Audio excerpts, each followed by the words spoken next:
लठिया फेंक के दिया लठिया फेंक के मरले बड़ुए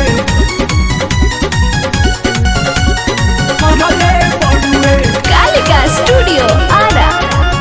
दिया लठिया फेंक के मरले बड़ुए। काहे ये जान हमसे बोलत नहीं ख बनवा मोबाइल कबहू खोलत नहीं ख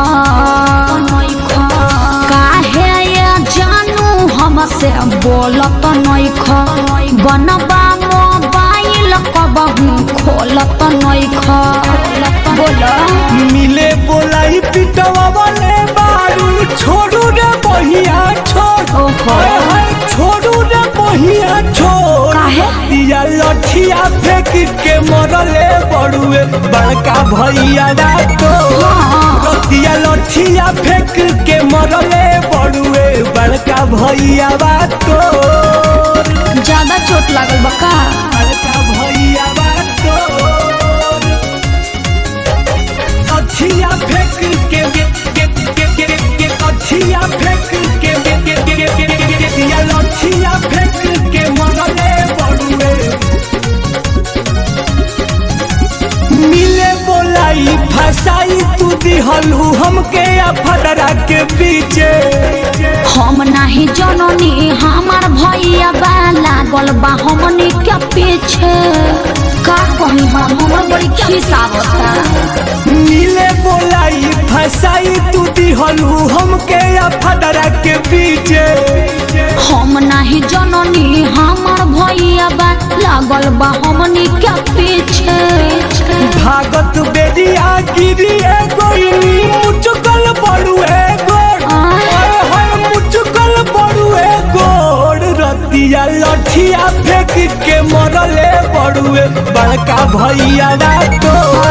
रतिया लठिया फेंक के मरले बड़ुए बड़का भैया तो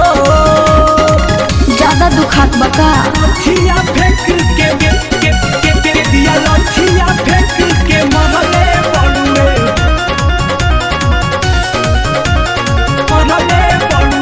लागता सुनील के प्यार के चक्कर में मनबुए जान कटवा के दशहरा जस तू तो हवा करे जा देखली हया जमा के अरे विश्वास नहीं कि हम पे लागता बिकू के प्यार के चक्कर में मनबुए जान कटवा के दशहरा जस तू तो हवा करे जा देखली हया जमा के टुन के ऐसे कहेलू दीवाना धरनी तो हो गईनी चोर धरनी तो हो गईनी चोर रतिया लठिया फेंक के मरले बड़ुए बड़का भैया तो अच्छा चुप रहो। रतिया लठिया फेंक के मरले बड़ुए बड़का भैया तो काहे ये जानू हमसे बोलत नहीं ख बनवा मोबाइल कबहू खोलत नहीं ख बोला मिले बोलाई पिटवा वाले बारू छोड़ू रे बहिया छोड़ छोड़ू रे बहिया छोड़ रतिया लठिया फेंक के मरले बड़ुए बड़का भैया तो रतिया लठिया फेंक के मरले बड़ुए बड़का भैया तो अच्छा टेंशन मत लो ठीक हो जाए सब।